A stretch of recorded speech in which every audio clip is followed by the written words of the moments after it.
কিন্তু সন্ধ্যা হয়ে গেছে আর এখন কিন্তু যাচ্ছি মন্দিরের দিকে একটু কেনাকাটি করতে। তা চলো কি কি কিনবো সেইগুলো তো দেখাবোই, তোমরাও আমাদের সাথে চলো।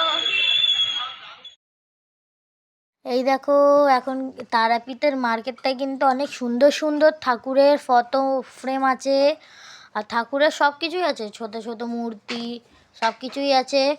আর তোমরা তো তারাপীঠ মার্কেট ঘুরেইছো, আর যারা যারা ঘুরেছো কেমন লেগেছে তারাপীঠ মার্কেট ঘুরতে অবশ্যই আমাকে কমেন্টে জানাবে। দেখো তোমাদের কিন্তু মার্কেটটা ঘোরালাম, আর মার্কেট থেকে বেরিয়ে কিন্তু এতটাই কাহিল হয়ে আর এতই রাত হয়ে গেছিলো আর এত কাহিল হয়ে গেছিলাম যে আর ভিডিও করা হয়নি। এখন কিন্তু সকালে গেছে, উঠে পড়েছি, ভিডিও করছি, এখন তোমাদের সাথে কথা বলছি। এখন কিন্তু আমরা হোটেলে চেক আউট করছি, আর এখন আজকে যেহেতু বাড়ি ফিরেও তাই একটু জন্যটা আর একটু ঝুলে নিচ্ছি। আমরা কিন্তু আজকে বাড়ি চলে যাবো। ওদিকে যে নীল গাড়িটা ওদিকে যে নীল গাড়িটা দেখতে পাচ্ছ সেই গাড়িতে করেই কিন্তু আমরা আজকে যাবো।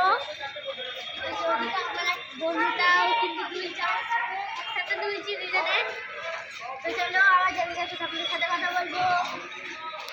এই দেখো, এখন কিন্তু হোটেল থেকে চেক আউট করে নিয়েছি, আর বাড়ি ফেরার রাস্তায় এই সামনেই কিন্তু একটা সর্ষে ক্ষেত আছে, এই সর্ষে ক্ষেতে একটু ঢুকবো, ঘুরবো ফিরবো, তারপর কিন্তু আবার বাড়ি ফিরে যাবো। এই দেখো, এখন কিন্তু সর্ষে ক্ষেতে ঢুকে পড়েছি, আর আমার কিন্তু এরকম মাঝখান দিয়ে হাঁটতে খুব ভালো লাগে, আর জায়গাটাও কিন্তু খুব সুন্দর, তাই জন্য একটু হেঁটে নিচ্ছি ভেতরটায়।